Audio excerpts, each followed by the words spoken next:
அனைவருக்கும் வணக்கம்.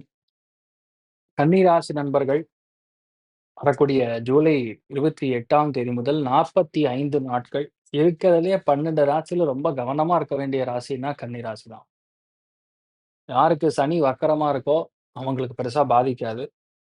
சனி நார்மலா இருக்கு, வக்கரமா இல்லங்கிற பட்சத்தில கண்டிப்பாக நெறைய பிரச்சனைகள், வாக்குவாதங்கள், சண்டைகள், பிரிவு, கணவன் மனைவிக்குள்ள கருத்து வேறுபாடுகள், பிரிந்திருக்கிறது, வீடு வாங்கணும்னு நெனைக்கும் பொழுது பெரிய பிரச்சனையில போய் மாட்டிக்கிறது, போலீஸ் கேஸ் ஆகுறது, தலைக்கு கண்டம் அப்டின்லாம் சொல்லலாம் ஆக்சுவலா. அந்த மாரி ஒரு நெலைமை. சனி வக்கரமா செவ்வாய பாக்குதுன்னா, ரொம்ப அதிகமான சண்டை, சச்சரவுகள், வாக்குவாதம், ஆக்சிடென்ட் இல்லைன்னா செஸ்ட்ல பிளாக்கு, சில பேருக்கு சர்ஜரி இந்த மாரிலாம் நடக்கறதுக்கு வாய்ப்புகள் இருக்கு. ரொம்ப கவனமா இருக்கணும்.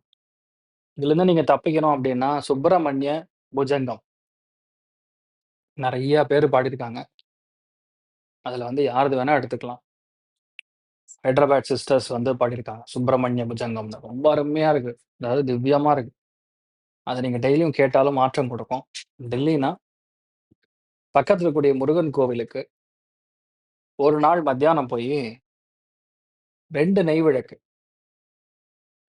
ஏத்திட்டு, வெல்லத்தினால ஆயிருக்கக்கூடிய ஒரு ஸ்வீட்ட பண்ணி நம்ம அங்க வரக்கூடியவங்களுக்கு தானம் பண்ணலாம். மத்தியானம்னு சொல்றது ஒரு 4 மணிக்கு அப்புறம் போலாம். நல்ல மாற்றத்த குடுக்கும். இத மட்டும் பண்ணுங்க.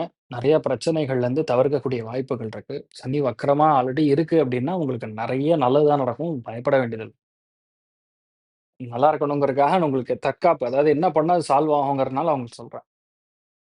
தீர்காயுஷ்மான் பவா. I am doctor Acharya Harish Raman, founder Gajakesari Jyotisha Vidyalaya. நமஸ்காரம்.